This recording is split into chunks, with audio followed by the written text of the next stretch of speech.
Quiero agradecerles por su cálida bienvenida hasta ahora y qué bendición es poder tener comunión con hermanos y hermanas, ¿verdad? Poder congregarnos abiertamente, tener libertad, alabar a Dios según nuestra conciencia, reunirnos en el día de reposo con hermanos y hermanas. Y tenemos bendiciones tan increíbles aquí en Estados Unidos. No estoy seguro de que siempre las demos por sentadas. Realmente apreciamos lo que Dios nos ha dado y realmente aprecio el último segmento que tuvimos. Saben, a menudo pensamos que la ciencia y el espíritu de profecía están en conflicto entre sí. No, no lo están. La verdadera ciencia proviene de Dios y estoy agradecido por cada profesional médico que trabaja dentro de una cosmovisión bíblica y lleva la sanidad de Dios a las personas en lo más profundo de su ser. Así que esta mañana vamos a hablar de un sermón que se llama No yo, oh Señor. Y puede que hoy te sientas así, no yo, oh Señor. Y escribí este sermón porque estamos en los últimos días de la historia de la tierra y Dios va a derramar su Espíritu Santo sobre este mundo de una manera como nunca antes hemos visto. Y lo llamamos, ya saben, el fuerte clamor de Apocalipsis 18. Hablamos de la lluvia tardía que va a caer sobre la tierra y hará que fructifiquen las semillas de vida que se han sembrado por todo el mundo. Y para que esto suceda, Dios está buscando un ejército de personas, jóvenes y mayores, hombres y mujeres, que respondan al llamado y digan, aquí estoy, Señor, envíame a mí. Él quiere que todos usemos los dones que nos ha dado. Y recuerdo la primera vez que tuve el privilegio de compartir mi fe. Y es una historia un poco vergonzosa o dolorosa. Y me estaban ingresando en un hospital en Inglaterra a los 10 años para que me sacaran las amígdalas. Y la enfermera dijo, bueno, ¿cuál es su religión? ¿Cuál es su edad? ¿Fecha de nacimiento? ¿Dirección? Cuando preguntó, ¿religión? Mi mamá dijo, adventista del séptimo día.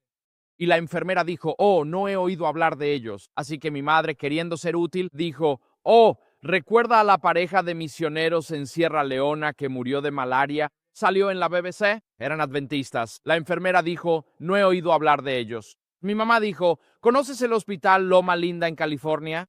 Acaban de ponerle el corazón de un babuino a un bebé. Eran adventistas. Y la enfermera dice, no he oído hablar de ellos. Y pude ver que mi madre estaba teniendo dificultades, así que decidí ayudar. Le dije, ¿sabes esa mujer en Australia que mató a su bebé y luego dijo que un dingo se lo llevó? Ella también era adventista del séptimo día y por supuesto eso era completamente falso. El dingo sí se llevó a su bebé. Ella era inocente. Entonces la enfermera conocía esa historia.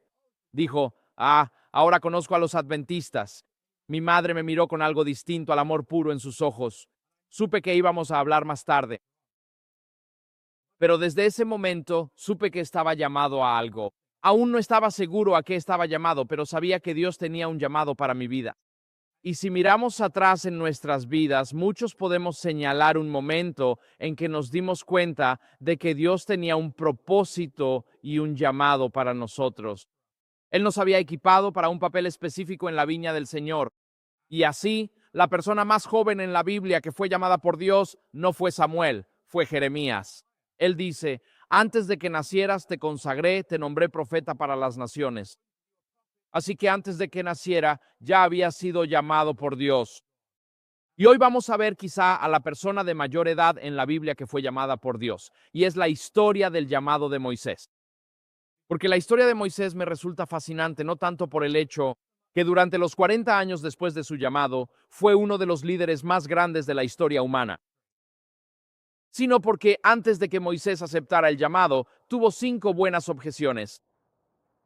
Si cada vez que Dios dice, quiero que hagas algo, tu texto dice, pero Moisés dijo, y hoy vamos a explorar las objeciones de Moisés, porque algunas de esas objeciones son también nuestras objeciones hoy en día. Y nos vamos a preguntar, ¿cómo respondió Dios a estas objeciones comunes? ¿A su llamado al ministerio? Quiero asegurarte hoy, como ya se ha mencionado y como dijo el hermano David en nuestro primer sermón esta mañana, que no importa a dónde vayas en la vida mientras estés con Jesucristo. Y cuando Él te llama a algo, solo Él conoce el camino por el que te va a guiar. Y a veces puede llevarte al horno de fuego, a veces puede llevarte a los fosos de los leones, y a veces, como a David, puede llevarte al trono de Israel. No lo sabes. Lo que sí sabes es si vas a ser fiel a su llamado en tu vida. Y al acercarnos a las horas finales de la tierra, Dios está buscando un pueblo que no diga, no yo, oh Señor, sino que diga, heme aquí, Señor, envíame a mí. Así que vamos a comenzar invitando una vez más la presencia del Espíritu Santo y luego entraremos en nuestra historia. Así que, querido Padre Celestial, te damos gracias por tu misericordia y tu gracia hacia nosotros. Padre, te doy gracias porque incluso en este último testimonio con el que nos acabas de bendecir, tú puedes obrar en medio de la fragilidad y puedes tomar barro sin forma y convertirlo en algo hermoso. Y hoy te pedimos, Padre, que sin importar cuánta sea la ruptura en nuestras vidas y sin importar cuán informe esté el barro de nuestra vida esta mañana, te pedimos que seas el alfarero divino. Nosotros somos el barro quebrantado. Te pedimos que nos llames, nos moldees y nos formes en un vaso digno para tu reino. Padre, queremos ser portadores de las buenas nuevas, del Evangelio eterno hasta el fin del mundo. Así que ya sea que seamos vasijas de oro y plata o de barro o madera, que podamos ser vasijas aptas para el Evangelio eterno desde este día en adelante. Así que, Señor, mientras discutimos, estudiamos y profundizamos en la historia de Moisés, te pido que el mismo Espíritu que inspiró esta historia hable hoy a cada uno de nuestros corazones. Te pido, Señor, que si nos estás llamando al ministerio, que aunque pasemos por las mismas objeciones que Moisés, tú nos respondas esta mañana y nos muestres claramente el camino que debemos seguir en la vida. Así que, Padre, habla a través de mí y por mí. Lléname con tu Espíritu Santo. Perdóname por mis pecados. Que nada se interponga entre nosotros, Padre, y tú como nuestro Dios Santo. Protege este lugar de oración, Señor, con tus ángeles. No permitan que la violencia llegue aquí. Padre, te pedimos que en el nombre de Jesús reprendas todo espíritu de Satanás y los expulses de este lugar hoy. Te pedimos estas misericordias en el santo nombre de Jesús. Amén. Muy bien, vamos a comenzar con una cita de la hermana White que dice en el libro Ministerio de Sanación. Bueno, ese es nuestro camino de hoy en realidad. Vamos a recibir una instrucción. Hay 5 objeciones que nos llevarán a la conclusión. Hoy seguiremos una estructura sencilla. En el libro Ministerio de Sanación leemos esto en la página 474. Consideremos la experiencia de Moisés. Y normalmente no asocio a Moisés con un sanador, ¿tú sí? Pensamos en Moisés como el legislador en el monte Sinaí. Pensamos en Moisés como el líder del Éxodo. Pensamos en Moisés diciendo, deja ir a mi pueblo. Pensamos en Moisés teniendo ese enfrentamiento con el faraón, el presidente de los Estados Unidos de su época. Pensamos en Moisés guiando a su pueblo hasta el borde de la tierra prometida, pero sin poder entrar. Y así tenemos todas estas ideas sobre Moisés, pero rara vez pensamos en Moisés como un sanador. Pero en el libro El Ministerio de la Curación se nos aconseja considerar la experiencia de Moisés. Así que Moisés fue un niño nacido como Jeremías, sí, como Jesús, como Juan el Bautista, fue un niño nacido para una tarea especial. Quiero decirle a cada joven aquí hoy que tú naciste para una tarea especial. Fuiste tejido en el vientre de tu madre. Eres la obra de manos del Creador del universo, quien te está apartando para una obra santa en las horas finales de Dios. Y por la providencia de Dios, Moisés fue rescatado de la muerte que Satanás había decretado contra él, y fue criado por una madre temerosa de Dios, con su salario pagado por la hija del faraón. A la edad de 12 años, como bien conocen la historia, fue llevado al palacio imperial, donde fue criado como el hijo adoptivo de la hija del faraón. Podrías decir que fue a Yale, Harvard, Oxford o Cambridge y recibió todas las ventajas que el antiguo Egipto podía ofrecer. Fue criado como el príncipe de Egipto, con la mejor educación del mundo antiguo. Sabía cómo inspirar a los hombres. Sabía cómo liderar ejércitos. Sabía cómo ganar campañas militares. Estaba siendo preparado para ser el gobernante del mundo antiguo, porque a la edad de 40 años Moisés tomó una decisión que le cambiaría la vida. A los 40 años le dio la espalda al trono de Egipto y se unió a un pueblo esclavizado, los israelitas, y decidió que él sería el instrumento de Dios para liberar al pueblo de Dios. ¿Llamó Dios a Moisés a este papel a los 40 años? No, no lo hizo. Pero Moisés pensaba que ya estaba listo para el ministerio. Había recibido la mejor educación posible. Era un líder de hombres. Era un general de ejércitos. Pensaba que tenía todo lo que Dios necesitaba para ser el líder de su pueblo. Así que en Éxodo capítulo 2 intervino para salvar a un esclavo israelita que estaba siendo golpeado por un capataz egipcio.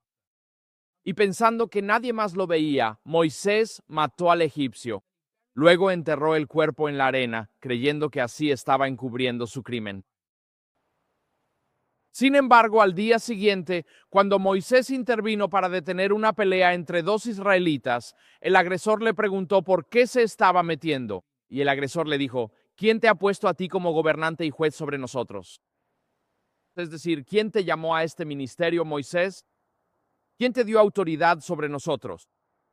¿Quién te ha puesto como gobernante y juez sobre nosotros?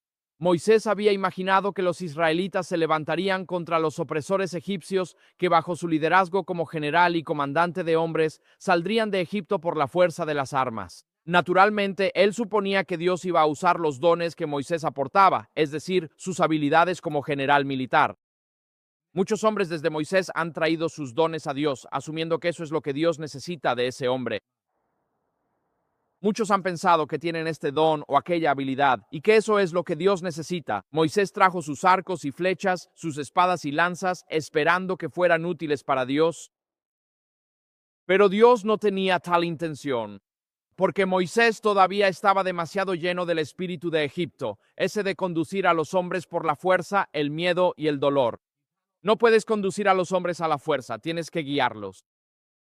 Si alguno de ustedes pasó tiempo en una granja mientras crecía o tal vez tiene una granja hoy en día, por parte de mi madre, la familia tenía algunas granjas en Irlanda. Pasábamos nuestras vacaciones de verano allí y aprendí muy rápido que nunca se puede guiar al ganado por una carretera principal. Cuando quieres que el ganado vaya del punto A al punto B, caminas detrás de ellos y los empujas. Y usas una vara para ganado y vas golpeando ese ganado por detrás y ellos irán en la dirección correcta. Pero si quieres que un rebaño de ovejas baje por el camino, no puedes guiarlas desde atrás. No puedes golpear a las ovejas desde atrás. Las ovejas solo avanzarán cuando sean guiadas por alguien más. Las ovejas seguirán a los pastores, y si saben que el pastor las ama, seguirán al pastor. A donde sea que vaya el pastor, y un buen pastor solo avanzará tan rápido como el cordero más lento del rebaño, porque si el pastor camina a su propio ritmo y no al ritmo del cordero más lento, el rebaño se dispersa y los lobos atrapan a los corderos que quedan atrás. Así que Moisés tuvo que aprender que no puedes guiar a la gente, al pueblo de Dios, empujándolos desde atrás con varas y aguijones para ganado. Se guía con amor, y cuando las ovejas saben que son amadas, seguirán a donde sea que las lleves. Así que tuvo que desaprender los 40 años de Egipto, el espíritu egipcio de conducir a los hombres por la fuerza, el miedo y el dolor. Presa del pánico, consciente de que su asesinato ya era de conocimiento público, estaba en el antiguo Facebook, por así decirlo, y sabiendo que el faraón buscaba su vida, Moisés huyó de Egipto. Y huyó a lo que ahora creemos que es la moderna península del Sinaí, donde conoció a un grupo de mujeres pastoras que intentaban sacar agua de un pozo, y había otros pastores que las estaban acosando, así que él ahuyentó a esos pastores y ayudó a las mujeres a conseguir el agua que necesitaban para sus ovejas. Conoció a un hombre llamado Jetro, que era sacerdote de Dios en Madián. Ellos eran pastores. Se casó con una de esas chicas llamada Séfora, de quien se cree que era de la actual Etiopía, y se estableció en una vida de anonimato. Un pastor en el desierto arábigo, muy lejos del poder y la fuerza, el boato y la majestad de Egipto. Podrías decir que pasó de la gran ciudad de Washington al Alaska rural. Es un contraste bastante grande. Para los hombres, esto es importante porque suelen recibir su identidad, la mayoría de las veces, a través de su trabajo.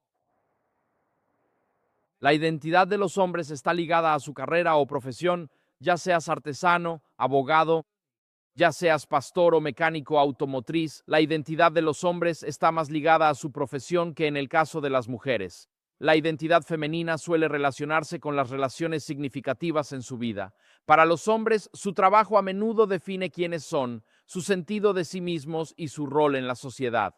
Cuando conozco a alguien, almuerzo con esa persona. La pregunta que quiero hacer después de preguntar su nombre es: ¿y a qué te dedicas? Porque una vez que sé a qué se dedica, inmediatamente tengo una imagen social en mi mente de quién es y dónde encaja en la estratificación social de la sociedad estadounidense. Tengo una idea de su nivel educativo o la falta de él, de su estatus financiero, de su rol general en la sociedad. Así que quién eres como hombre es algo muy importante. Y Moisés pasa de ser el príncipe heredero de Egipto, de ser el comandante de los ejércitos del faraón, a liderar un grupo de ovejas apestosas en el desierto arábigo. Te lo digo como hombre, eso es desgarrador. Eso es devastador para el alma. Sabes, cuando tienes un trabajo de alto estatus y dejas ese trabajo, de repente dejan de llegarte correos electrónicos. Algunos de ustedes saben de lo que estoy hablando. Y pasas de ser alguien a quien todos quieren preguntarle su opinión sobre algo, a ser alguien a quien a nadie le importa lo que piense sobre nada. Y es un golpe enorme para la psique masculina pasar de ser alguien a convertirse en nadie. Y así Dios lleva a Moisés en este viaje. Le permite pasar esos 40 años en el desierto como pastor, porque Moisés tenía que desaprender lo que había aprendido en Egipto y aprender quién era realmente Dios. Tenía que aprender a liderar con amor en lugar de gobernar por medio del miedo. El libro Patriarcas y Profetas comenta sobre esto. Leemos: encerrado entre los baluartes de las montañas, Moisés estaba a solas con Dios. Los magníficos templos de Egipto ya no impresionaban su mente con su superstición y falsedad. En la solemne grandeza de las colinas eternas, contempló la majestad del Altísimo y, en contraste, se dio cuenta de cuán impotentes e insignificantes eran los dioses de Egipto. Por todas partes estaba escrito el nombre del Creador. Moisés parecía estar en su presencia y ser cubierto por su poder. Allí, su orgullo y autosuficiencia fueron barridos. En la severa sencillez de su vida en el desierto, desaparecieron los resultados de la comodidad y el lujo de Egipto. Moisés se volvió paciente, reverente y humilde, el más manso de todos los hombres que hay sobre la faz de la tierra, pero fuerte en la fe en el poderoso Dios de Jacob. Moisés había crecido entre los obeliscos, las pirámides y los magníficos templos públicos de Egipto. Si alguna vez has ido al Medio Oriente, haz un viaje por el río Nilo. Es realmente espectacular. Recorre esos largos túneles en el Valle de los Reyes y el Valle de las Reinas. Y bajarás quizá 40 metros a 45 grados por un pasadizo que fue tallado hace 3000 años. Y todo a tu alrededor, pintado en las paredes con brillantes colores azul y amarillo, hay escenas del libro de los muertos. Luego llegas a las tumbas reales de los faraones y puedes estar de pie en ellas hasta el día de hoy. Y miras al techo y han pintado sobre el techo azul estrellas amarillas. Y 3000 años después, esas estrellas siguen siendo igual de brillantes hoy, como lo eran hace 3000 años. La ingeniería egipcia, sus habilidades técnicas, estaban a la par de cualquier cosa que tengamos hoy en día. Moisés tenía la intención de llenarse de la sabiduría de los hombres. Ahora Dios lo llevó al desierto y, rodeado por la majestuosidad de esas montañas, desaprendería los caminos de los hombres y aprendería los caminos de Dios. A los 40 años, Moisés dijo: ven conmigo, yo puedo hacerlo. Y Dios dijo: no, todavía no estás listo. A los 80 años, Moisés dijo: no estoy listo, no puedo hacerlo. Y Dios dice: sí, ahora estás listo, Moisés. A veces, cuando pensamos que no estamos listos, es justo cuando estamos listos para el ministerio. A veces, cuando estamos llenos de autoconfianza, cuando tenemos ese último diploma detrás de nuestro nombre. Algunas personas tienen más letras después de su nombre que en su nombre. ¿Te has dado cuenta de eso? A veces, cuando estamos tan seguros de nuestras habilidades profesionales, técnicas y laborales, creemos que estamos listos para el ministerio y buscamos oportunidades para servir. Y generalmente, cuando tenemos esa actitud, nunca estamos buscando oportunidades para servir, sino oportunidades para liderar. Porque el problema dominante entre los discípulos mientras seguían a Jesús era quién es el más grande en el reino de Dios. Así que cuando pensamos que estamos listos, calificados o equipados para servir, o que podemos ser líderes como presidente de una conferencia, de la conferencia general, o primer anciano local, ese es precisamente el tipo de persona que nunca debería tener ese cargo. Son aquellos que dicen: Señor, yo no puedo hacer esto. Si no fuera por tu gracia, voy a fracasar. Señor, vas a tener que llevarme a través de esto. Cuando Moisés tenía 40 años, pensó que estaba listo y Dios le dijo: no, no. 40 años más, guiando ovejas. ¿Alguno de ustedes ha manejado ovejas alguna vez en su vida? He manejado muchas ovejas en mi vida. No hablo de miembros de la iglesia. Estoy hablando de ovejas blancas y lanudas, literales, en la ladera. Las ovejas huelen mal. Las ovejas son tontas. Las ovejas toman decisiones tontas. Cuando una oveja se hiere en una cerca de alambre de púas, la herida se infecta. No puede curarse sola. Las ovejas necesitan pastores, como una comida necesita a quien la coma. Y cuando realmente aprendes lo indefensas y vulnerables que son las ovejas, también aprendes a amarlas en vez de desear dominarlas. Así que Moisés tuvo que aprender antes de entrar al ministerio que tenía que depender de Dios. Tuvo que desaprender la sabiduría humana y aprender la sabiduría de Dios. Jeremías 17, versículos 5 y 7 dice así: Así dice el Señor, malditos los que confían en simples mortales y hacen de la carne su fuerza, cuyo corazón se aparta del Señor. Benditos los que confían en el Señor, cuya confianza está en el Señor. Así que Moisés aprendió a liderar, como dice Hebreos 11:27, como si viera al que es invisible. En la práctica, ¿qué significa esto? Significaba que en el Mar Rojo el pueblo clamó a Moisés y Moisés oró a Dios. Cuando el pueblo tuvo hambre, encontraron agua amarga y se quejaron a Moisés. Moisés oró a Dios. Cuando el pueblo tenía hambre y se quejaba a Moisés, Moisés oraba a Dios. Moisés lideró, como dice Hebreos 11, como si viera a aquel, es decir, a Cristo el invisible. Durante 40 años en el desierto, Moisés tuvo que dejar su autosuficiencia y confianza en su capacidad. Ya no soy fuerte e independiente y puedo hacer este trabajo con esa actitud. Dios dice, no, aún no estás listo para la tarea. Así que Moisés pastoreó esas ovejas durante 40 años. Y al final de esos 40 años, él era consciente. Aunque Dios es invisible, vivía como si Dios fuera visible ante sus ojos. Así que en Éxodo 3, versículo 1, llegamos a la historia del llamado. El texto dice, Moisés apacentaba el rebaño de su suegro Jetro, sacerdote de Madián. Llevó su rebaño más allá del desierto y llegó a Horeb, la montaña de Dios. La montaña de Dios. Esta montaña es central en la experiencia de Israel en la historia del Éxodo. Los 10 mandamientos serán entregados en la montaña de Dios. Israel será contado en la montaña de Dios. Dios hará un pacto con su pueblo en la montaña de Dios. El pueblo partirá en su viaje hacia la tierra prometida desde esa montaña. Cuando los israelitas hayan salido de Egipto en Éxodo 12 al 15 y escapado de los ejércitos de Israel, vendrán y se encontrarán con Dios en la montaña. Este es el lugar donde Dios elige encontrarse con Moisés. Y en el primer llamado a Moisés, uno pensaría que Moisés estaría más feliz. Dios le está hablando. La primera vez que Dios llama a Moisés al servicio, tenemos la primera de las 5 objeciones de Moisés. Y la primera objeción de Moisés es acerca de su identidad. Ahora déjame preguntarte hoy, ¿es importante tu identidad para ti? Sí, lo es. Bien, si eres un hombre aquí y tu identidad no es importante para ti, por favor, levanta la mano.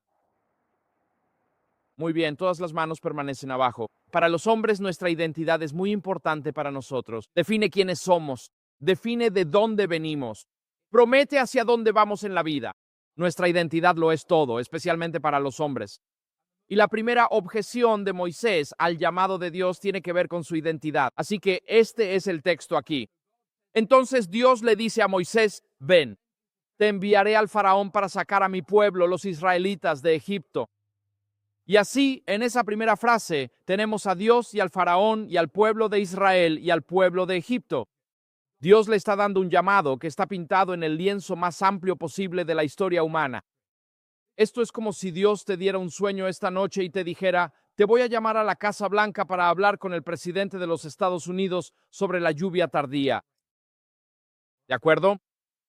Te está llevando desde tu hogar aquí en Alabama o Tennessee, por majestuoso o humilde que sea. Te está llevando de una vida humilde en Tennessee para hablar con el hombre más poderoso del mundo. Y Moisés naturalmente se echa para atrás ante esto. Él piensa, ¿quién, Señor? Sé cómo es la vida del palacio. Viví allí 40 años. Sé que la vida no vale nada en ese palacio. Y la primera objeción está aquí en rojo. Dice, pero Moisés le dijo a Dios, ¿quién soy yo para que vaya ante el faraón y saque a los israelitas de Egipto? Y Dios le dijo, yo estaré contigo, y esta será la señal de que soy yo quien te envía. Cuando hayas sacado al pueblo de Egipto, adorarás a Dios en este monte. En este pasaje, Dios encarga a Moisés guiar a Israel fuera de Egipto. La primera objeción de Moisés es sobre su identidad. él se siente incapaz y dice, ¿quién soy yo para hacer un trabajo como este? Tiene sentido de su insuficiencia. Por sí mismo tenía razón, como cuando pensamos que podemos luchar las batallas de Dios solos. Cuando Dios nos llama al ministerio, no nos deja solos allí. Cuando Dios te llama a hacer algo grande para Él y su reino, no te está pidiendo que te enfrentes solo cuando no hay ayuda a tu alrededor. Y Moisés le dice a Dios, ¿quién soy yo para hacer esto? ¿Quién soy yo frente al faraón? ¿Quién soy yo para liberar a tu pueblo del poder de Egipto? ¿Y quién soy yo para guiar a esta turba de esclavos hacia la libertad? ¿Quién soy yo para hacer esto? Moisés le hace esta pregunta a Dios, ¿quién soy yo? 40 años antes, cuando Moisés intervino para detener a esos dos israelitas que peleaban, uno de ellos se volvió hacia él y le dijo, ¿quién te crees que eres? ¿Quién te ha hecho juez sobre nosotros? Y esas palabras quedaron grabadas en la mente de Moisés. ¿Quién te crees que eres? ¿Quién te ha hecho gobernante y juez sobre nosotros? Y durante 40 años Moisés ha caminado con esas ovejas por el desierto pensando, sí, ¿quién creí que era yo para sacar al pueblo de Dios de la esclavitud? ¿Quién creí que era yo? Las palabras importan. Las palabras se hunden en lo más profundo de nuestro ser. Las palabras que se dicen a los niños pueden ser una bendición para toda la vida o una maldición a lo largo de ella. Las palabras que les dices hoy a tus hijos o a tus nietos pueden bendecirlos durante toda su vida o pueden maldecirlos emocional y espiritualmente por el resto de sus días. Las palabras importan. La última vez que Moisés vio a los hebreos peleando e intentó intervenir, le dijeron, ¿quién te crees? Ahora Moisés dice, sí, Señor, ¿quién soy? No puedo hacer esto. Esas palabras han estado en la mente de Moisés 40 años. Han rondado su mente y han dado como fruto un sentimiento de insuficiencia, de incapacidad. No hay manera de que yo pueda hacer lo que Dios me está llamando a hacer. Ten cuidado con las palabras que le dices a tus hijos. Ten cuidado con las palabras que usas en tu matrimonio, porque éstas se convierten en profecías autocumplidas en la vida de esos jóvenes. Podemos bendecir a las personas o podemos maldecirlas con las palabras que usamos delante de ellas. Quiero desafiarte hoy a que hables palabras de vida y no de muerte. Palabras de esperanza, no de desesperación. Palabras de amor, no de miedo. Palabras de ánimo y no palabras de desesperanza. Porque la identidad de Moisés le había causado dificultades durante toda su vida. Piensa en él, nació como un niño esclavo hebreo bajo un decreto de muerte. Luego fue criado en un hogar temeroso de Dios, pero esclavizado hasta los 12 años. Dado que todos los demás niños estaban siendo eliminados por el faraón, probablemente tenía muy pocos amigos de su misma edad, amigos varones. Estaría rodeado de niñas, pero muy pocos niños cuando Moisés estaba creciendo. Luego fue entregado a la casa del faraón a la edad de 12 años. Ya no fue criado en un hogar temeroso de Dios, sino en un hogar impregnado del ocultismo, los poderes de Satanás y la violencia del imperio egipcio. Había crecido sin pertenecer a ninguna cultura, y en su único intento de encajar, cuando trató de salvar al israelita de ese capataz, solo empeoró las cosas para todos. Pasó los últimos 40 años como un israelita viviendo en Madián que hablaba egipcio. Pensaron que era un egipcio cuando rescató a Séfora en el pozo. Vivía en un matrimonio intercultural con un hijo mestizo. Entonces, ¿quién cree Moisés que es? Todo está mezclado en su trasfondo. Tiene un trasfondo pagano, tiene trasfondo temeroso de Dios, judío, egipcio y una madre israelita. Tiene una madre egipcia. Habla hebreo y además habla egipcio.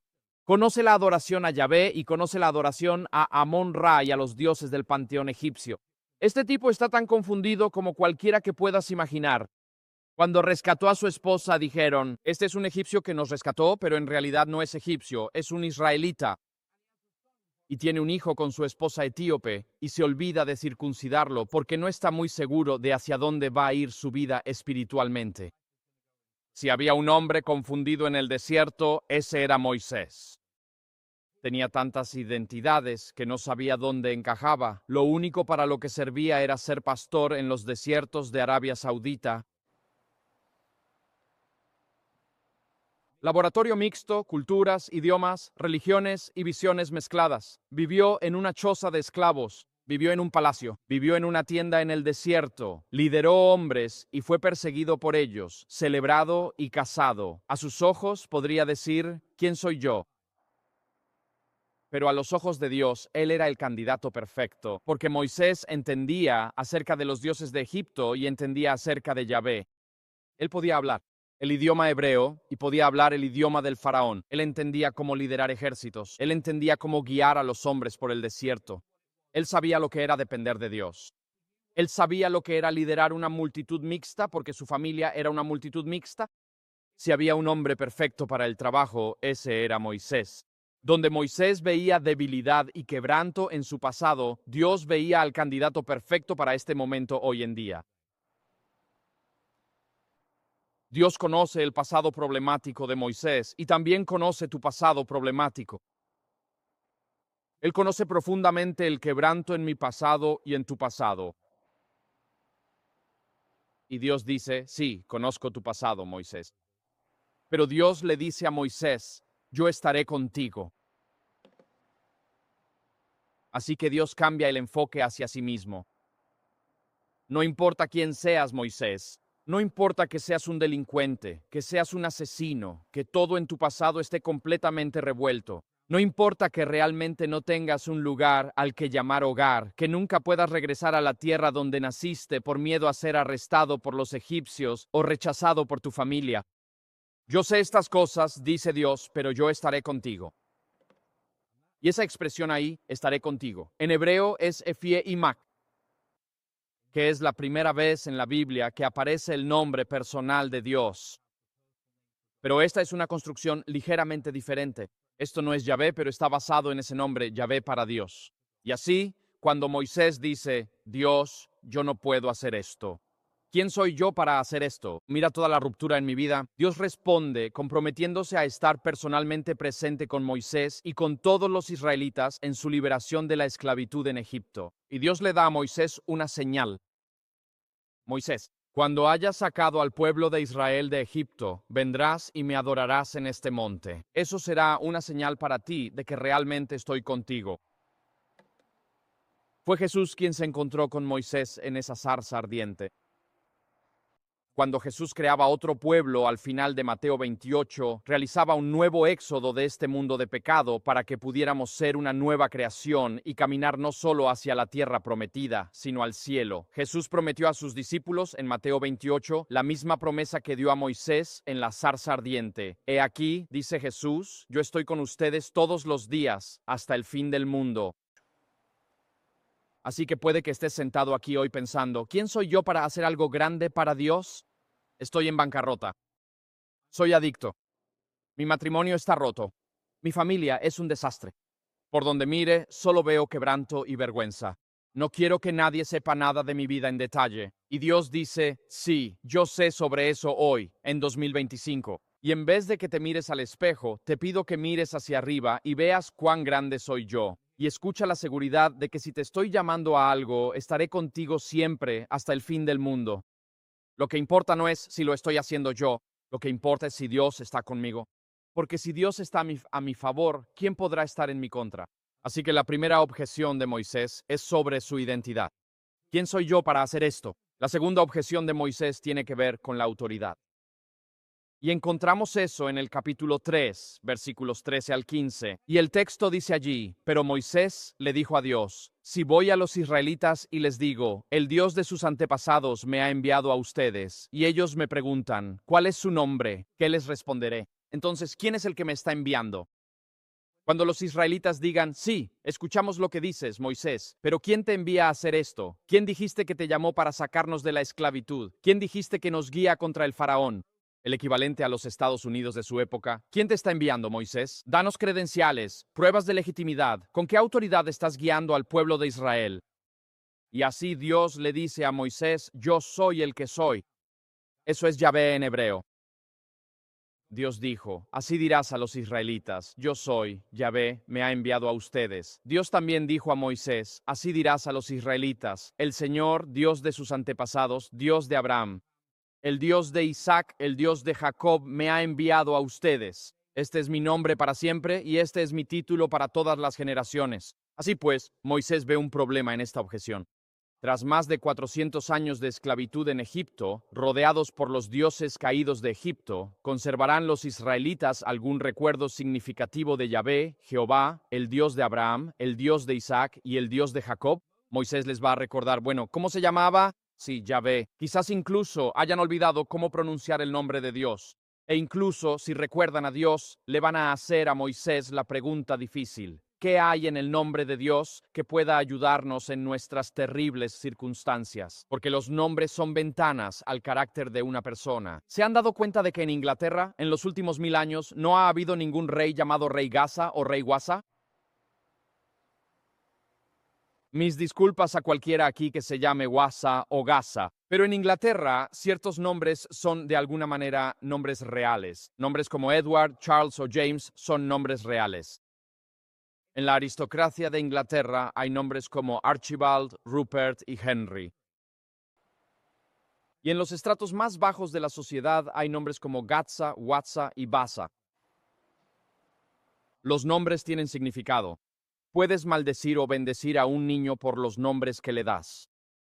Los nombres pueden llevar una bendición de Dios y los nombres pueden llevar una maldición. Uno de mis nombres favoritos de la Biblia es Jedidías, amado de Dios. Es el nombre que Dios le dio a Salomón, amado de Dios. ¿Qué nombre más grandioso podrías tener que Jedidía? Los nombres de Dios son ventanas a su carácter, cada uno revelando un aspecto diferente de su carácter y sus bendiciones para nosotros. Entonces Moisés dice, ¿y si me preguntan cuál es su nombre? Ahí está en rojo en la pantalla, Mama. La palabra ma aparece en Éxodo en mana. ¿Qué es esto? Así llamaron mana a la comida blanca, que literalmente significa, ¿qué es esto? Y entonces esa palabra, mamá, ¿cómo se llama? No se trata de preguntar por el nombre literal de Dios, sino sobre el carácter de Dios, su cualidad, el significado del nombre de Dios. En realidad se llama así. La pregunta es, ¿qué significa ese nombre o qué hace por nosotros atrapados en la esclavitud hoy? ¿Dios actúa? ¿Ha visto Dios mi sufrimiento? ¿Puede ayudar? ¿O es un Dios distante, remoto, que no puede ayudarme en mi sufrimiento? Así que cuando decimos cómo se llama, y Moisés tiene miedo de que digan, bueno, ¿cómo se llama? Moisés está diciendo que los israelitas van a dudar de que tú puedas hacer algo por ellos. Y tú eres mi credencial, tú me das mi legitimidad. Pero nadie cree que realmente puedas hacer algo práctico por estos esclavos. Y en respuesta, Dios le revela a Moisés su nombre personal. Algunas personas lo llaman Jehová. Algunas personas lo llaman Yahvé. La verdad es que nadie sabe cómo se pronuncia ese nombre. Era tan sagrado que cada vez que leían las escrituras del Antiguo Testamento, desde la época de Moisés hasta la de Cristo, cada vez que llegaban al nombre de Dios de 4 letras, conocido como el Tetragramatón, porque tiene 4 letras, 4 consonantes hebreas, Yod, He, Vav, He. No lo pronunciaban porque le tenían un respeto tan profundo. En su lugar usaban la palabra Adonai, que significa Señor. Por eso, en la versión King James de la Biblia, cuando aparece el nombre personal de Dios, Yahvé, se escribe L-O-R-D en mayúsculas. Es una forma de expresar reverencia por el nombre de Dios. Pero nadie sabía cómo pronunciar este nombre, Yod-He-Vav-He, Yahvé o Jehová, desde la época de Moisés en adelante. Hoy en día lo llamamos Jehová porque en el siglo IX de Cristo, cuando los escribas hebreos, los masoretas, añadían vocales a las consonantes del hebreo, no sabían qué vocales poner. Así que usaron las vocales de Adonai, A o I, y las pusieron en Yod, He, Vav, He, obteniendo Yahová. Si un testigo de Jehová dice que ese es el nombre de Dios, pídele que muestre en la Biblia dónde aparece Jehová en hebreo, y no la hay. Es una construcción humana, pero ese es otro tema. ¿Qué significa? Yo soy el que soy. También tiene un tiempo futuro. Yo soy el que seré. Yo soy hoy. Yo soy mañana. Estoy presente en tu vida. Hay muchas ideas sobre este nombre aquí. Los dioses de Egipto tenían nombres definidos. Ustedes mismos los conocen. Amon-Ra, Osiris, Ptah, Porus o Hathor. Todos estos dioses existían dentro de la creación. Pero el nombre Yahvé, en realidad, no es tanto un nombre como una descripción de quién es Dios a un nivel personal. El nombre significa que Dios es autoexistente. Él no depende de nada más. Su existencia es absoluta e inmutable. Él es el Dios por encima de todos los dioses terrenales. Él es la fuente del ser mismo. Él no está atrapado ni confinado a la creación. Dios existe fuera de la creación. Génesis 1:1 dice, en el principio, Dios creó los cielos y la tierra. Ese versículo muestra el tiempo en el principio, el espacio, los cielos y la materia, la tierra, lo que corresponde a la teoría de la relatividad de Einstein y afirma que Dios existía antes de ellos. Porque Dios creó los cielos y la tierra. Y el cielo, el tiempo, el espacio y la materia no pueden existir a menos que estén todos juntos. Esa es la teoría de la relatividad de Einstein. Y así, Génesis 1, versículo 1, expresa lo que Einstein expresó 6500 años después. Que existe Dios. Y luego existieron el tiempo, el espacio y la materia. Pero Yahvé o Jehová está fuera del tiempo y fuera de la materia. Él dice, yo soy el Dios de Abraham, el Dios de Isaac, el Dios de Jacob. Es Yahvé quien rescató a Agar cuando estaba muriendo de sed en el desierto. Es Yahvé quien llamó a Abraham para que saliera de Ur de los Caldeos. Es Yahvé quien guió a Abraham a través de los altibajos de su vida. Es Yahvé quien luchó con Jacob junto al arroyo antes de que cruzara hacia Israel. Yahvé se le apareció a Jacob como una escalera de la tierra al cielo, mientras huía de su hermano Esaú, que buscaba venganza. Yahvé rescató a Lot de Sodoma y Gomorra. Yahvé salvó a Noé y a su familia del diluvio. Yahvé guió a José y a los patriarcas durante los 7 años de hambre. Fue Yahvé quien fue fiel al pacto con cada uno de los patriarcas. ¿Preguntas quién es él? Él es Yahvé. Su nombre es digno de confianza. Él es el Dios que hace y cumple sus pactos, honra sus pactos a pesar de nuestra infidelidad. Él guía, revela, alimenta, perdona, libera, da libertad y saca a la gente de la esclavitud hacia la libertad. Sí, dice Dios a Moisés, puedes confiar en tu nombre porque revela mi carácter, mis propósitos y mi amor por su pueblo. Moisés dice, Dios, la liberación de los egipcios no depende de ti, sino del poder, la presencia y la autosuficiencia de Jehová, Dios. Tú podrías decir, Moisés, y nosotros también, como Moisés, no tengo contactos. Dios responde, yo soy, no tengo poder. Dios te responde, soy. No tengo medios, no tengo dinero, no tengo fondos en el banco. Dios te dice, yo soy. Dices, no tengo confianza. Dios dice, yo soy. Dios mío, no sé cómo hablar, no tengo habilidades para hablar. Yo soy, te dice Dios. Dios mío, no sé qué me depara el futuro. Yo soy, dice Dios. Estoy en el futuro. Dios mío, tengo miedo. No sé qué decir al respecto. Esto es Moisés quejándose. Abordaremos ese tema en la quinta objeción. Amén, hermano. Pero sin importar cuál sea la objeción que plantee Moisés, la respuesta de Dios siempre es, yo soy. Cualquiera sea la objeción que tengas hoy ante una nueva vía de ministerio, ante un nuevo llamado al servicio, ante la invitación de Dios a brillar para Él en las horas más oscuras de la tierra. Cualesquiera sean las objeciones que tengas hoy, la respuesta de Dios para ti es yo soy. Tengo miedo. Dios no tiene miedo. No tengo dinero. Yo soy, dice Dios. No sé a dónde ir. Yo soy, dice Dios. No me van a escuchar. Yo soy, dice Dios. Mi nombre, mira mi nombre en las Escrituras. Puedo hacer todas las cosas para todas las personas. ¿Por qué piensas que dejaría de serlo todo para ti cuando te llamo al ministerio? Así que la segunda objeción de Moisés aquí se basa en su autoridad. ¿Con qué autoridad vienes? Esa es su preocupación. Dios dice que yo soy te ha enviado. La hermana White escribe esto en Consejos para la Iglesia. Ustedes conocen esta cita. No tenemos nada que temer del futuro, excepto olvidar cómo el Señor nos ha guiado y su enseñanza pasada. Consejos para la Iglesia, página 359. Recordar las acciones de Dios en nuestras vidas nos da valor para el mañana. Cuando se reúnen en sus iglesias y servicios de adoración, he notado que las iglesias de las islas, la gente del Caribe, suelen tener largos momentos de alabanza y testimonio. En general, las iglesias blancas no tienen momentos de alabanza ni testimonio.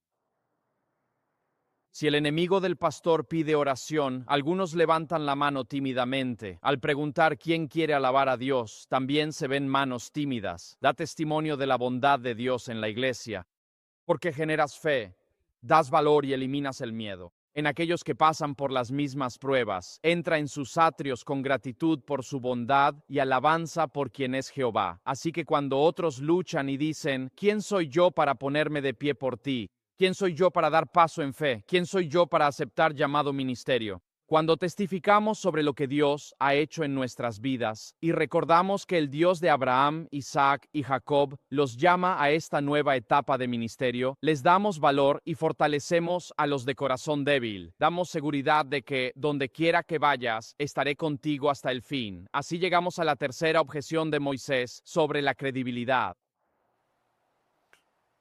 Así que este es el texto aquí. Entonces Moisés respondió, este es su tercer pero ahora. Supongamos que no me creen ni me escuchan y dicen, el Señor no se te apareció, así que cuestionan su credibilidad.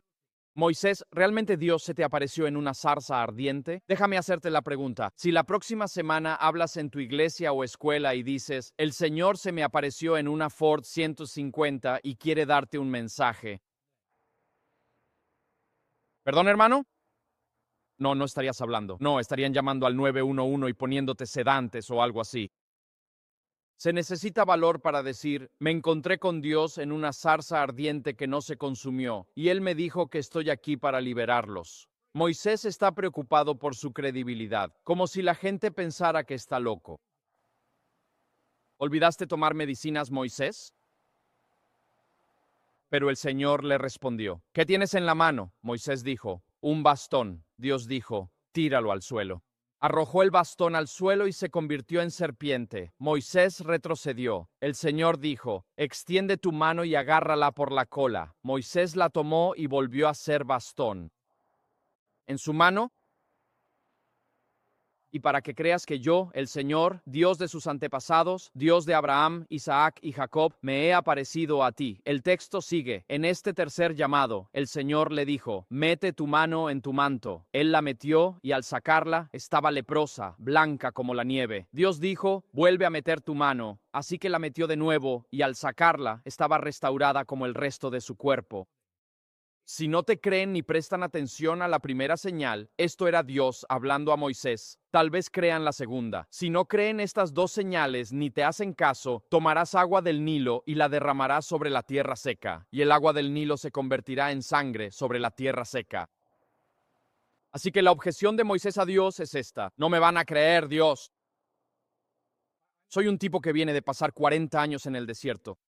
Si saben algo sobre mí, sabrán que soy un asesino y un vagabundo, un fugitivo, un prófugo, y he matado personas en el pasado. Y cuando les diga que el Dios de Abraham, Isaac y Jacob se me apareció en una zarza ardiente, van a pensar que estoy loco, no me van a creer. Moisés le dice a Dios, me rechazaron hace 40 años cuando yo era el príncipe heredero de Egipto. ¿Qué te hace pensar que me van a aceptar ahora? ¿Qué va a hacer que me acepten ahora? Es natural tener cautela al hablar frente a un grupo grande, ¿no es cierto? Sí, mi hermano predicador se está riendo de eso, ¿verdad? Creo que uno de los tres mayores miedos en Occidente para las personas es el miedo a hablar frente a un grupo de personas.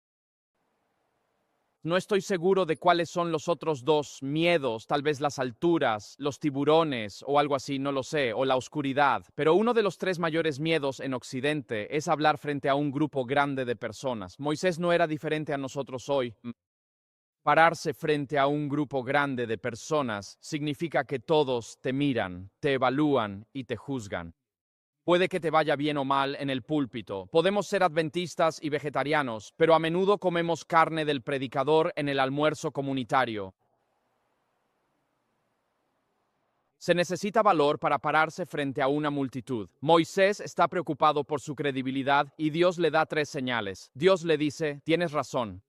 No te van a creer porque lo que estás diciendo es un poco loco. Te encontraste con el Dios de Abraham, Isaac y Jacob en una zarza ardiente en Arabia Saudita. Ahora te está enviando para liberarnos a todos. Sí, no suena bien. Hay algo que no cuadra en tu mensaje, Moisés. Así que Dios le dice, sí, lo que dices es correcto. No te van a creer a ti, pero me van a creer a mí.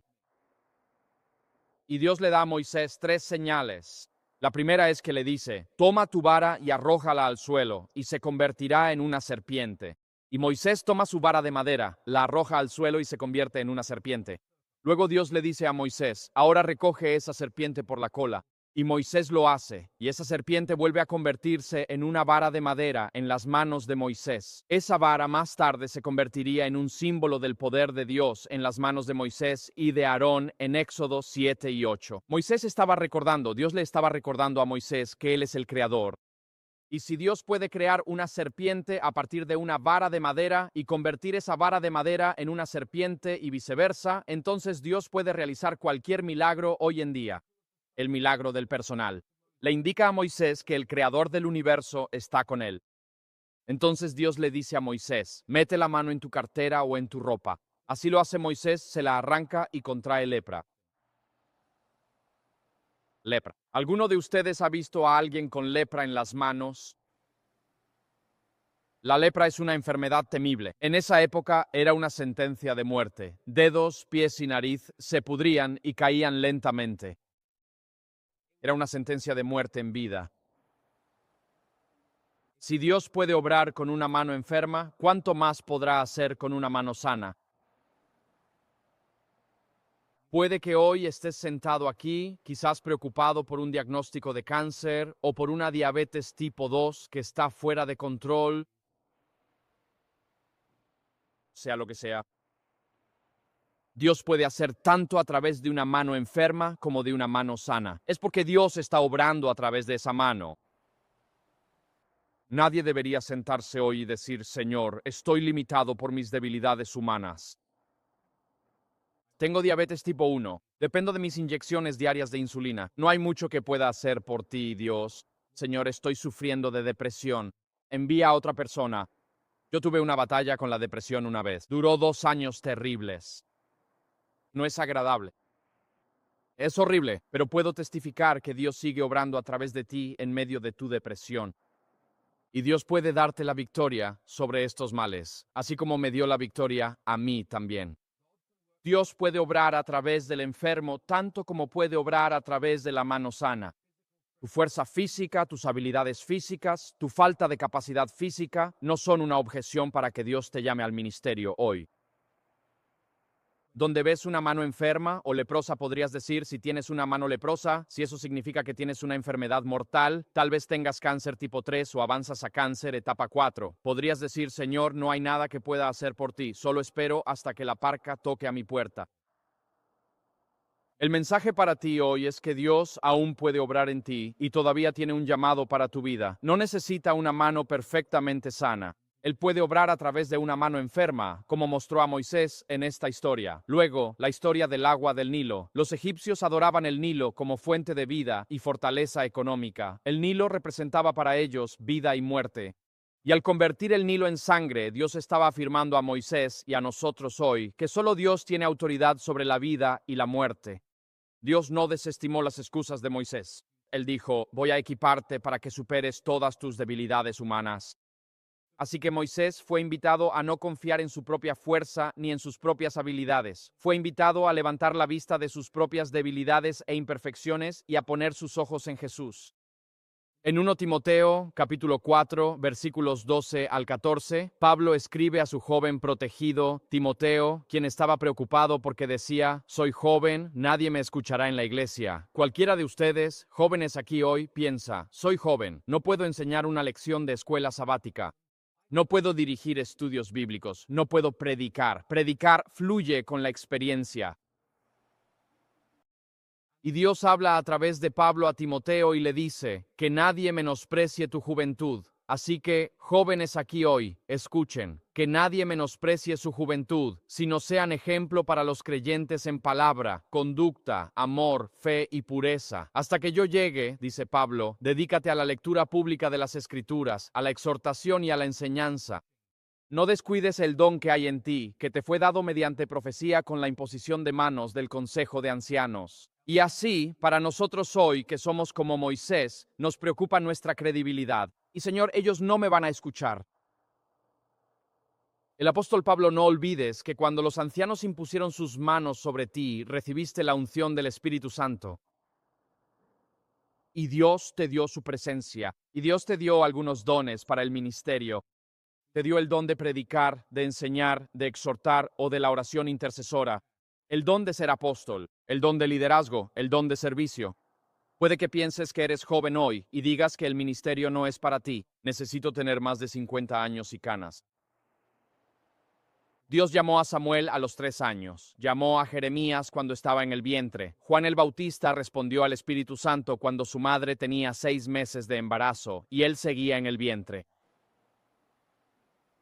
Dios puede hacer cosas asombrosas a través de jóvenes hoy. Hablo a los jóvenes presentes. No pienses que tienes que esperar 40 años para que Dios te llame al ministerio. Pregunta hoy, Señor, ¿cómo puedo servir en tu reino? ¿Para qué me estás preparando? ¿Para qué me estás llamando? ¿Para qué me estás dando dones? ¿Qué puertas de oportunidad para el ministerio estás abriendo en mi vida? Bueno, yo empecé a pararme al frente. Mi papá era pastor y nosotros íbamos a una de sus iglesias. Tenía 5 iglesias. Yo tenía unos 12 años y el maestro de la escuela sabática de la clase principal del santuario no se presentó ese sábado. La congregación quedó pensando qué hacer, no había maestro, así que me levanté de un salto. ¿Por qué hice eso? No tengo idea, pero me levanté de un salto. Dije, este es el libro de lecciones. No sabía cuál era la lección de los adultos. Nunca vimos eso en nuestra clase, pero cuando teníamos 10 y 11 años, íbamos a la escuela sabática de niños. Y abrí la escuela sabática porque sé qué hacer. Esta es la lectura bíblica. ¿Quién va a leer la escritura? Y estas son 2 preguntas al final de la primera página. Y descubrí a los 11 años que me gusta hablar en público. Semanas después hubo un día de confraternidad y todas las iglesias locales se reunieron. Le dije a mi papá que quería hablar frente a ellos y él me preguntó qué diría. Quiero hablar. Y descubrí que, ya sabes, puedo hablar en público. Y si no pides esas oportunidades y no oras para que se abran puertas de oportunidad en tu camino, nunca vas a descubrir los dones que Dios te ha dado. Ahora, la verdad es que vi Tiburón cuando tenía 11 años. Si tengo más miedo a algo, es a los tiburones. Volábamos de Londres a Chicago sobre el Atlántico. Tenía 10 u 11 años. Volábamos por el Atlántico y proyectaban Tiburón en la pantalla del 7647. No podía evitar esa escena. Estaba paralizado de horror. Viendo Tiburón, era mayor para saber que, sobre el Atlántico Norte, Tiburón estaba debajo de nosotros. Me acuerdo de ese chiste del piloto que, por el intercomunicador, dice: lamentamos informarles, pero el primer motor ha fallado. Llegaremos media hora tarde a JFK. Luego vuelve a hablar y dice: el segundo motor ha fallado. Llegaremos 1 hora tarde. Después anuncia: el tercer motor ha fallado. Llegaremos 1 hora y media tarde. Entonces un niño le dice a otro: si el cuarto motor falla, vamos a estar aquí arriba toda la noche. El punto es que ser joven no significa que Dios tenga o no tenga un lugar para ti en su reino o en su viña. Ve a buscar esas oportunidades. Pregunten a quienes les rodean cuáles son mis dones espirituales que tengo. No son perfectos, son jóvenes e inmaduros. Pero ¿qué dones tengo? Y por favor, indíqueme dónde puedo usar mis dones para la gloria de Dios. Y si Dios pudo llamar a Samuel para hablarle a Elí, y a Esther para hablarle a Asuero, y a Jeremías, siendo un adolescente, para hablarle al pueblo de Israel, y si Dios pudo llamar a Timoteo, siendo un joven, para ser un protegido, el apóstol Pablo, él puede llamarte hoy al ministerio, incluso ahora. Él puede llamarte hoy al ministerio. Dios nos da hoy los dones de milagros, de lenguas, de sanidades. Dios da citas divinas. Él nos da enseñanza, evangelismo, predicación y pastoreo. Cuando recibes los dones del Espíritu Santo, Él promete transformar tu carácter, incluso siendo adolescente o preadolescente. Así como fue con Moisés, así es con nosotros hoy. Dios nos equipa para vencer y nos da la victoria donde quiera que nos envíe. Así que la tercera objeción de Moisés es la credibilidad.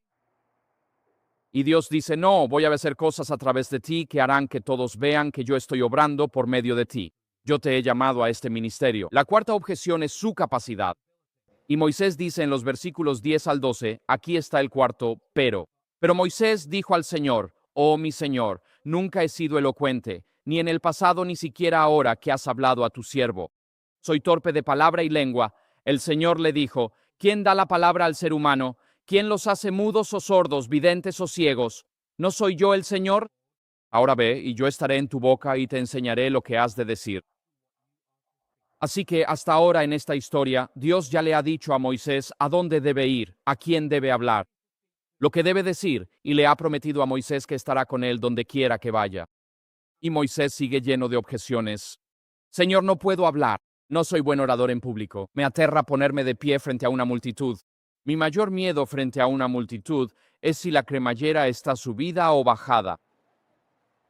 Y cada vez que me paro frente a una multitud, tengo este temor. ¿Está subida o está bajada? Intento averiguarlo discretamente en algún momento del sermón.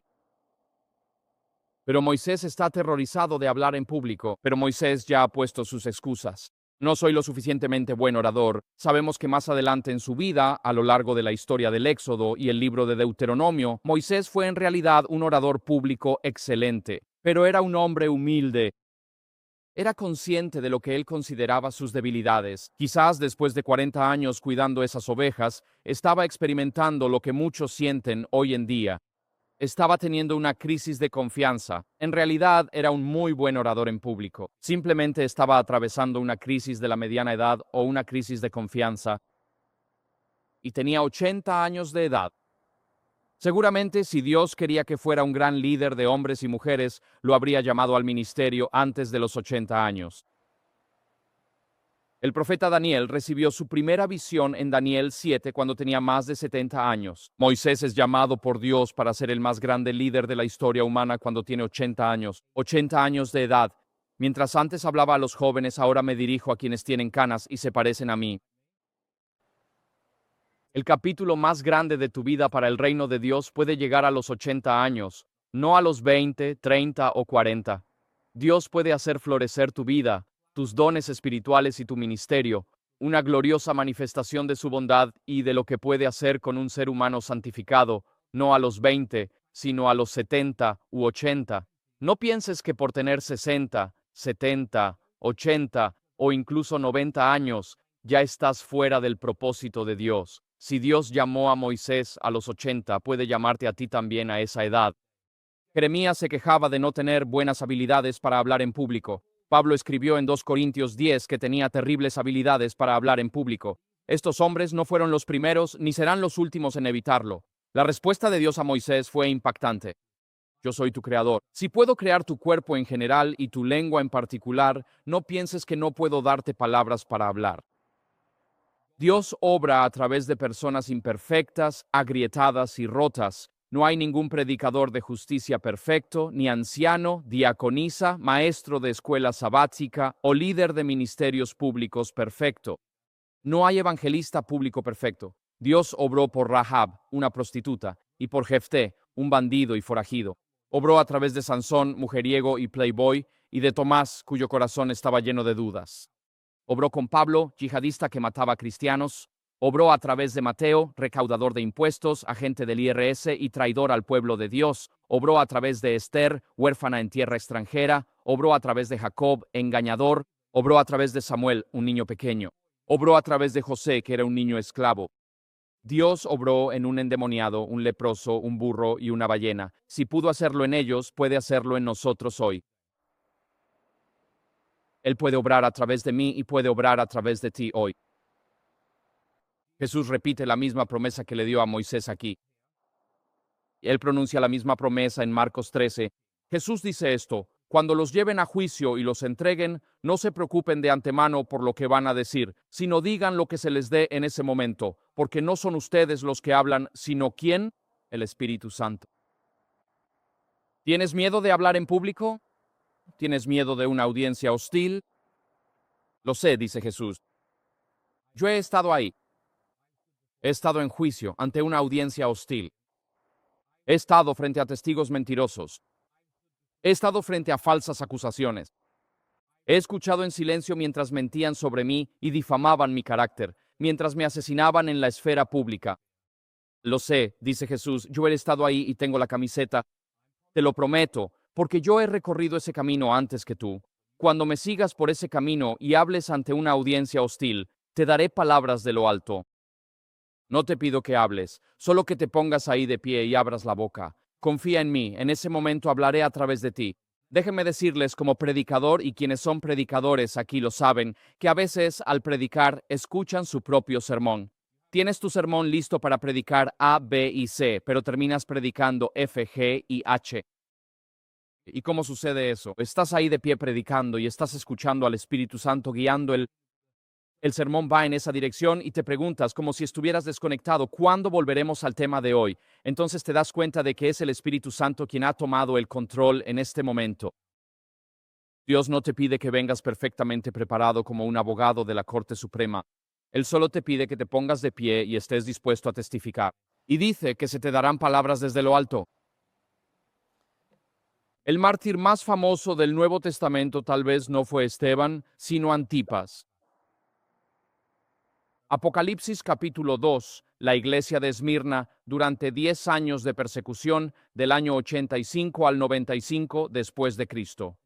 Jesús le dice a la iglesia de Esmirna, no negaste tu fe en mí, ni siquiera en los días de Antipas, mi testigo fiel, asesinado entre ustedes. La palabra para testigo allí es martus, de donde viene mártir.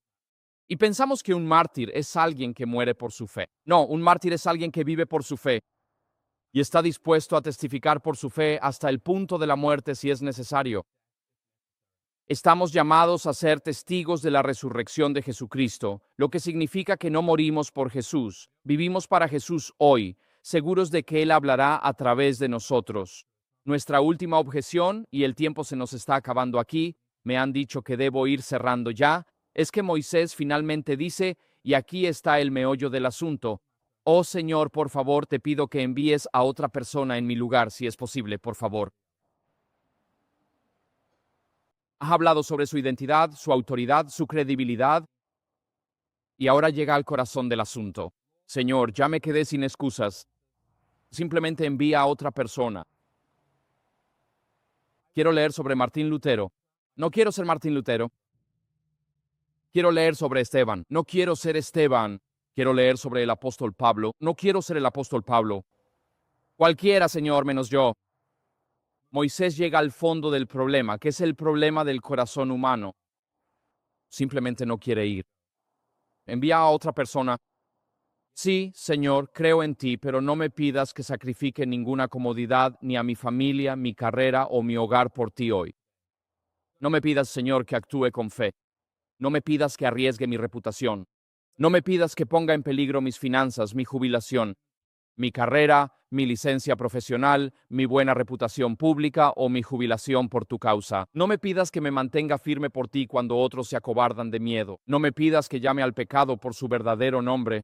No me pidas defender lo correcto aunque caigan los cielos. No me pidas ser fiel al deber como la aguja al polo. No me pidas ser tu embajador ante los perdidos. Señor, envía a cualquier otro, pero no a mí. Jesús responde a hombres y mujeres que tal vez no tienen experiencia en ganar almas, que ya tienen trabajos cómodos y sus propias carreras. Jesús dice, sígueme y te haré pescador de hombres. Él no nos llama como producto terminado, simplemente nos llama. Y si estamos dispuestos o seguimos en obediencia a los mandatos de Jesús, Él hará en nosotros lo que no podemos hacer por nosotros mismos. Él nos convertirá en pescadores de hombres. La hermana White lo describe así. En los caminos comunes de la vida hay muchos hombres que pacientemente recorren las vueltas del trabajo diario, sin ser conscientes de que poseen capacidades que, si se pusieran en acción, los elevarían a la igualdad con los hombres más honrados del mundo. Pero el que más ama a Cristo hará la mayor cantidad de bien. No hay límite para la utilidad de aquel que, dejando a un lado el yo, da lugar a la obra del Espíritu Santo en su corazón y vive una vida totalmente consagrada a Dios. ¿No te sientes capacitado? Yo te haré pescador de hombres. No soy un gran orador. Yo sí lo soy. Ellos no me van a escuchar. Yo estaré contigo donde quiera que vayas. No sé qué decir. Se te darán palabras en ese momento desde lo alto. Cuando ese anciano, Moisés, terminó con sus excusas, aceptó el llamado de Dios. Se convirtió en uno de los líderes más grandes de la historia mundial. Moisés, quien lideró el éxodo y fue el portador de la ley de Dios en el monte Sinaí. Cuando Moisés murió, Jesús vino por su cuerpo, reprendió a Satanás y llevó al fiel Moisés al cielo. Y hoy, en 2025, en Tennessee, Dios también te está llamando al ministerio. Te está llamando sin importar tu ocupación, sin importar tu profesión, sin importar tu carrera, para guiar a las personas a la tierra prometida. En tu fidelidad en asuntos que parecen pequeños, Dios te está poniendo a prueba. Él te está evaluando. Él está preparando tu carácter para el llamado de Dios. Todo ministerio exitoso comienza con un encuentro con el Dios viviente. Cuando tenemos un conocimiento experiencial del amor de Dios y de su gracia, cuando experimentamos por nosotros mismos la belleza de su carácter y hemos sido bañados en su amor, podemos enfrentar cualquier desafío que el mundo nos presente. Saber quién nos llamó al ministerio nos sostiene a través de todos los ataques del maligno. Así que, para concluir, realmente se nos ha acabado el tiempo aquí. 3 cosas sencillas. Cada día, inclínate. Comienza tu día con alabanza y adoración. Recuerda quién te llamó y quién está contigo. Reverencia. Buscar. No te centres en tus propias debilidades. No te centres en tus propias debilidades, pero mírenlo. Y reclamar sus promesas. Y cuando te hayas inclinado y hayas alzado la vista, entonces da un paso adelante con fe, con la seguridad de que Él está contigo donde quiera que vayas, incluso hasta el fin de los tiempos. Inclínate, mira hacia arriba y sal. Brilla para Jesús. Y que se ganen multitud de almas aquí en Tennessee y en Arkansas y en todos los estados de los alrededores. Porque a partir de hoy no le dijiste a Dios, sino... Pero Él dijo, aquí estoy, Señor, envíame. Que en mi debilidad se perfeccione tu fuerza. Que Dios nos bendiga mientras brillamos para Él hasta que Jesús regrese. Amén.